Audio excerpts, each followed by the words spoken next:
Good evening, you're watching Estuary News. In the headlines tonight, the discovery of a man's body in Scunthorpe, a new role for Great Grimsby's MP, and saving a vital train service in East Yorkshire.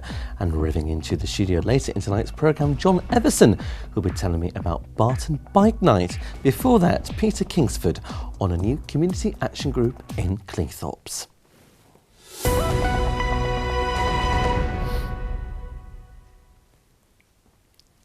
Hello, good evening. Welcome to Tuesday's programme with me, Luke Adams.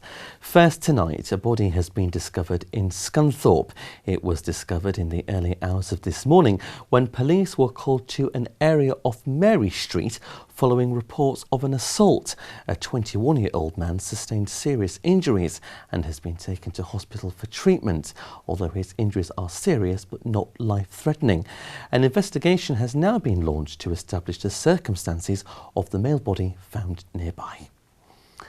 The MP for Great Grimsby, Melanie On, has been selected as shadow housing spokeswoman.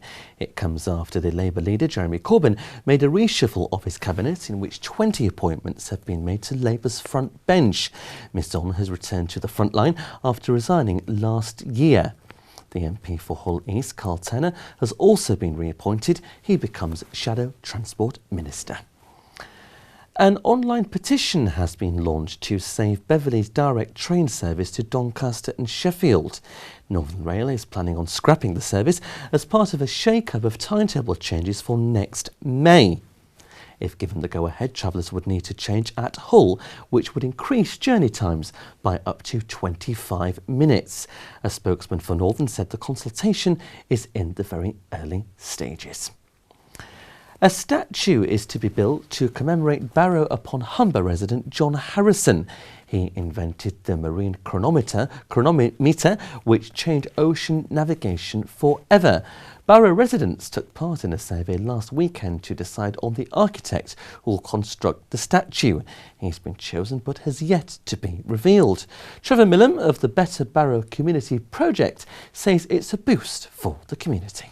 So far, it's been sort of administrative in the sense of looking at sculptors' profiles, their CVs, to see who would be appropriate for something that's important and is going to last for quite a long time. You know, we're talking decades. We're talking probably hundreds of years. The statues will be made of bronze, so you know, it will last. And it's just a lot of organisation, which I must say I've had people on the committee that have taken this on. I haven't done most of it, but they've done the organisation, the contacting the sculptors and so on. And now we move into the next phase, which we'll be talking in more detail to the sculptor about the design and possible siting, and then wider public relations and fundraising to actually produce a final statue. The statue will possibly be built on either the bank of Holy Trinity Church or the town's marketplace. Well, we've been very encouraged by the response of people living in the village, and I think, although I've focused on the statue here, we've tried to do a lot more things within the village, both in terms of Harrison and just refurbishing the marketplace. We've had trees replaced, and we're having new seating there very shortly, which will have Harrison motifs on it, things like that. And also we bring the village together each year when we have our big wheelbarrow festival. Councillors on Hull City Council's Planning Committee will decide tomorrow on the fate of Hull's oldest properties. The two buildings in the Humber Street area are facing demolition under proposals for a new housing development.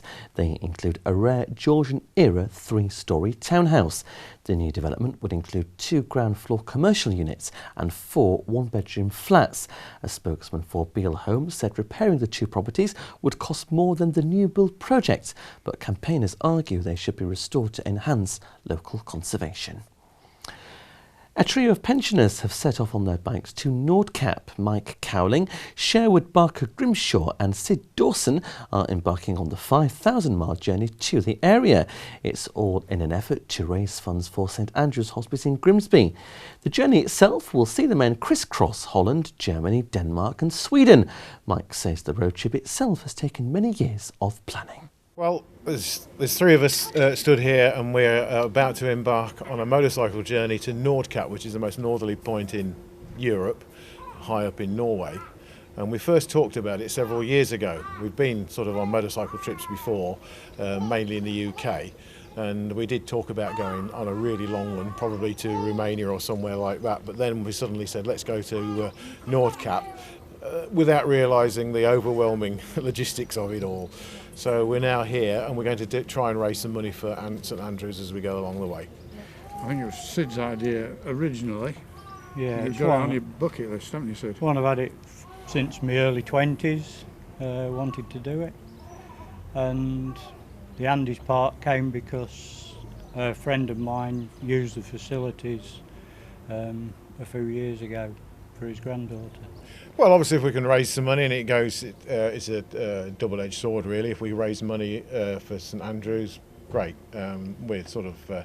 We're climbing into the hundreds now, but we do have, obviously, if you go onto St Andrews' website or Everyday Hero and follow the signs for Nordkapp, you'll be able to contribute. I can't remember the website full address at the moment. It's probably on our shirt, is it? Yes, there it is. I should be able to read that, I know. So giveeverydayhero.com UK Nordkapp. And if anybody wants to contribute, that's absolutely fantastic. But apart from raising the money, I can't say it's a voyage of self-discovery, because we're sort of all in our mid-60s, so I think we've discovered ourselves now. It's just some place we've never been before, and it's a fairly small world. We can get out there and do it on these motorbikes. Now, a new community group has been set up in Cleethorpes to deal with a range of issues in the local community. I'm delighted to welcome my first guest tonight, Peter Kingsford, to tell me more about the project. Good evening, Peter. Welcome to the programme. Hello, thank you. First of all, Peter, why has this group been set up? The group was really set up, you have to go back into February this year. There was a local councillor raised a concern that there may be something happening with Cleethorpes Library. Okay. That could have been potential closure, potential move into a porter cabin, and there was a bit of uncertainty about it, but it was enough to raise a concern, and the local MP, Martin Vickers, also got involved in that. So as a community group, we did what we usually do, is we thought we'd better raise a petition. So we went out, a few of the active members around the town, and raised a petition. And within a week or 10 days, we'd got something like 3,000 signatures, which I think was a real achievement. A fantastic achievement. And we saw after the event that the problem seemed to then go away. And after the event, the members of the group, and when we got together, we said, this is something that we really shouldn't lose. Okay. It was the coming together of the whole town rather than the individual wards fighting their own battles. So that was really the foundation of it. So we then spent the next 2 or 3 months trying to work out how best to formulate this group. And it's now been formulated, and it is launched, and it's live.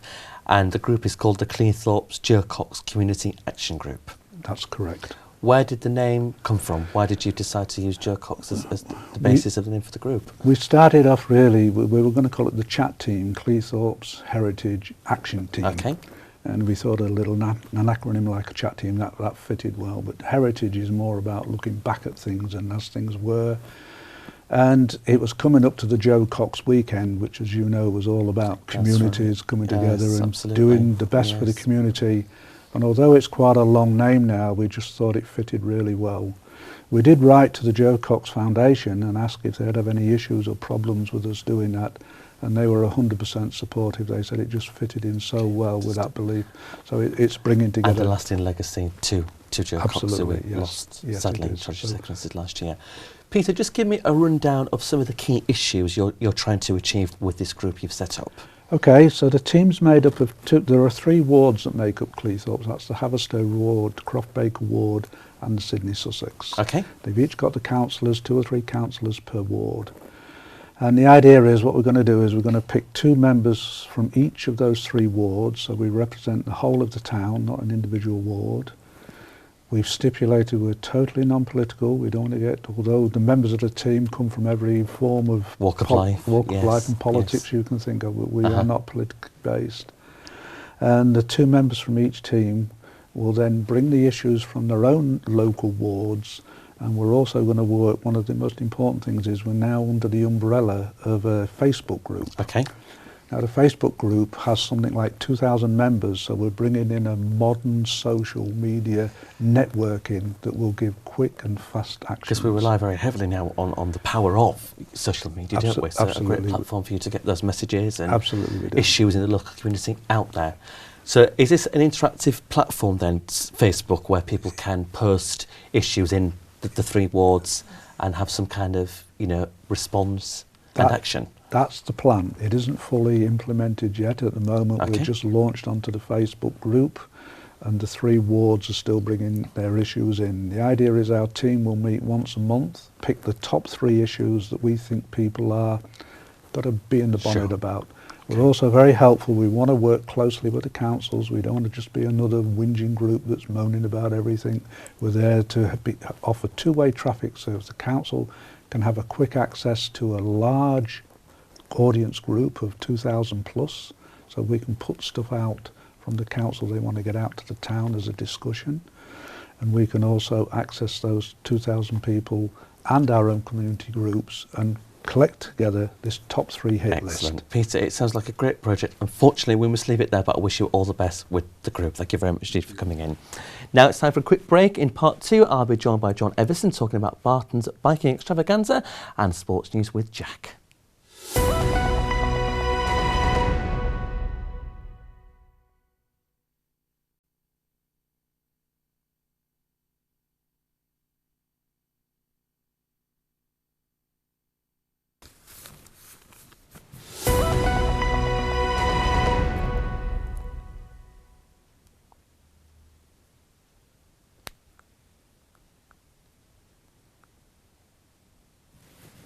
Welcome back to Estuary News. Still to come this Tuesday evening, all the latest sports news courtesy of Jack. And Jon Evison gears up to tell me about Barton's Bike Night.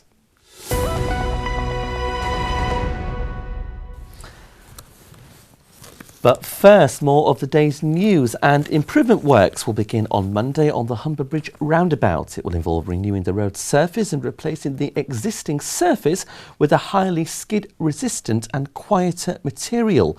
The works are part of a 3-phase £850,000 programme of works taking place in the area. Road closures will be in place and are expected to last 4 weeks. Lindsay Lodge Hospice is about to celebrate its 25th anniversary. The Scunthorpe-based Charities Daycare Centre was opened by the Duchess of Norfolk in 1992 and since then has provided specialist care to people with life-limiting illnesses. An anniversary event is taking place on Tuesday the 18th of July, where visitors will be able to enjoy musical entertainment and afternoon tea, as well as taking a tour of the hospice and the new look inpatient rooms. The birthday celebrations also mark the launch of the hospice's Sea of Sunflowers appeal, and I'll be joined on the server next Wednesday by Karen Griffiths, Chief Executive of the charity, to talk about the hospice's milestone birthday. 2 top snooker players will be in the region later this year. Professional players Jamie Curtis Barrett and Alan Taylor will be visiting the Beachcomber in Cleethorpes in September to raise money for the Health Tree Foundation, the official charity of Grimsby Hospital. The duo wants to support the hospital's Pink Rose Fund in memory of Jamie's wife Leanne, who was a patient on the Pink Rose Suite. She lost her fight against breast cancer in March last year.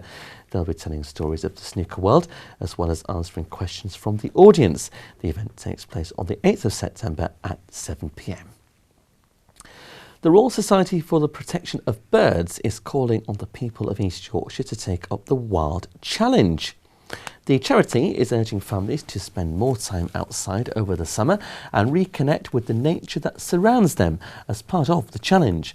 Families can take part in fun activities ranging from mini beast safaris to creating a hedgehog cafe. There are 24 activities in total. The challenge comes after a new survey revealed the continued decline in sightings of familiar garden wildlife. Over 2,700 people in East Yorkshire took part in the survey.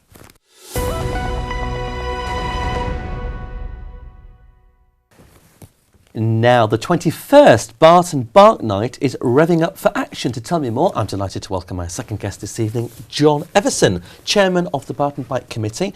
John, did you travel here on a bike this afternoon? No, sadly, I'm not actually a biker. Okay. I'm more interested in the community and the community events and got involved sort of 15 years ago to the point now where I'm the chair.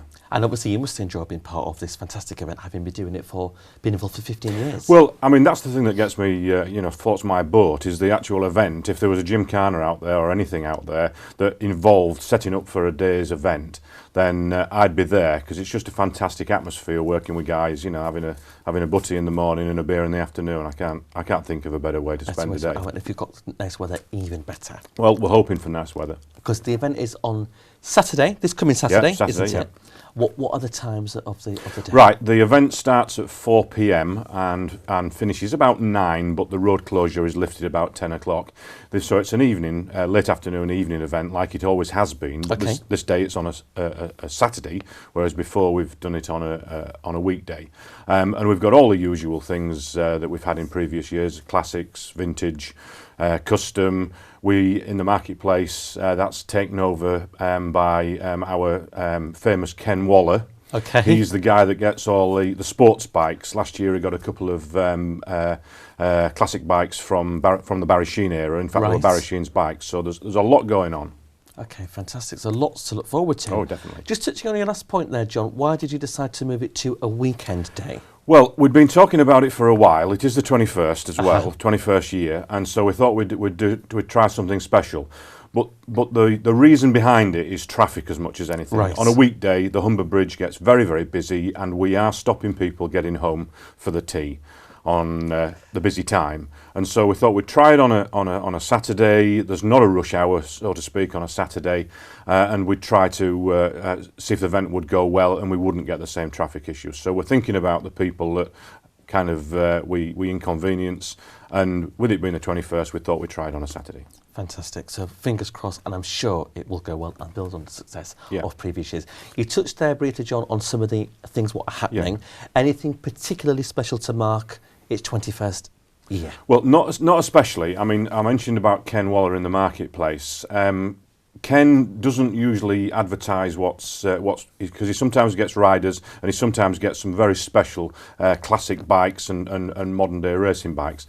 But that's very much dependent, unfortunately, on what riders are injured. Right. Okay. So obviously, if they're racing, they're not available, and so we tend to get the occasional quite famous injured rider come. So it's not something that we pre-advertise because we don't really know. I mean, I'm not aware of who's coming. Ken keeps it underneath his hat. Firmly under his hat. Yeah, very. Now, John, 20,000 people, I believe, attended last year's event, roughly. Yeah. Are we expecting a similar footfall this year? It's difficult to say. I mean, I would have think we would get the same number of people, 20,000 people, 7,000 bikes. But there are lots of other events going on a Saturday. You know, we had to be a very careful sort of exercise of assessing the numbers, because obviously that affects the health and safety and what our staffing needs to be. But we employ some professionals to do that, and they thought that it would probably be about the same, because there is a big event on in Cleethorpes and there are events on around the country, Right, okay. bike-related events. So it will spread the crowds, if you like. Yeah. Because biking's a massive thing now, isn't it? Oh, You it know, is, yeah. Cycling's taken off in a huge way with Yeah. a Tour de Yorkshire. Yeah, yeah. I know there's going to be a big event taking place across in Scunthorpe Yes, later there is, in the yeah, year. So yeah. a massive event. Do we have people travel from far and wide to Yeah. take part in this We particular- regularly get people coming on the continent, on the North Sea ferries from Holland, Fantastic. from Germany, the Low Countries. We get people coming from all over the country. I mean, they come as far as the southwest and as far Fantastic. north as Scotland. We have a set of Ducati club is coming in. Now they're not coming in that far, but that's one of the types of people that come and support the event. So one of the biggest events really then in the biking calendar, would you say, John? Well, it's one of the biggest single evening events in Europe. I mean, there are some bigger ones, but they tend to be weekend events with lots of bands and lots of beer. There's lots of beer because there's the pubs in Barton. Lots of nice pubs available to drink in. Although the bikers tend not to drink because, of course, they've got to. Absolutely. You know, they've got to get home safe. Absolutely. And lots of, obviously, fellow Bartonians will be there as well. Yeah. Well, I mean, if you think there's 7,000 bikes, then there's probably only about 7,000 to 10,000 bikers. The rest of the people are local residents and residents coming in from the villages. John, sounds like it's going to be a great event. Happy 21st birthday. Thank you very much. See you very soon. Thanks for coming in this afternoon. That's great. Now here's Jack with all the sport.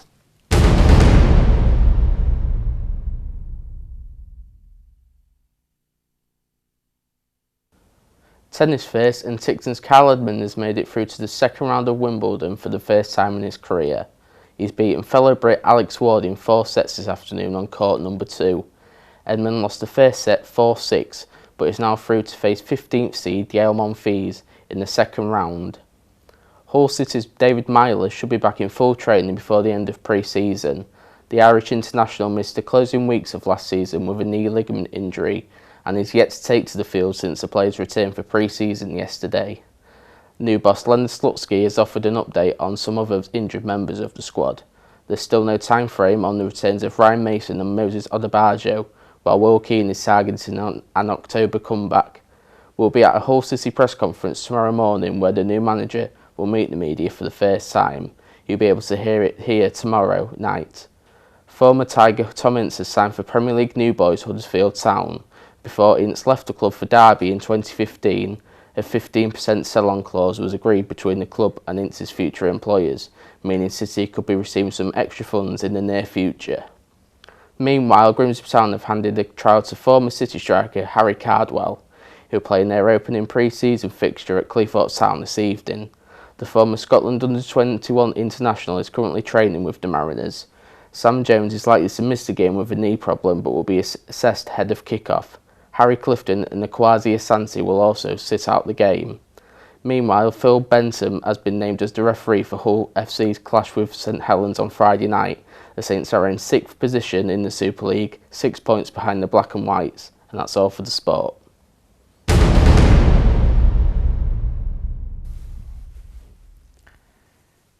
Thanks very much, Jack. That's it for tonight. As always, if you have a news story, then please visit our Facebook or Twitter pages or email news@estuary.tv. You can also phone our news desk, which is a Grimsby number 01472315553. Details on the screen now. As always, we look forward to hearing from you.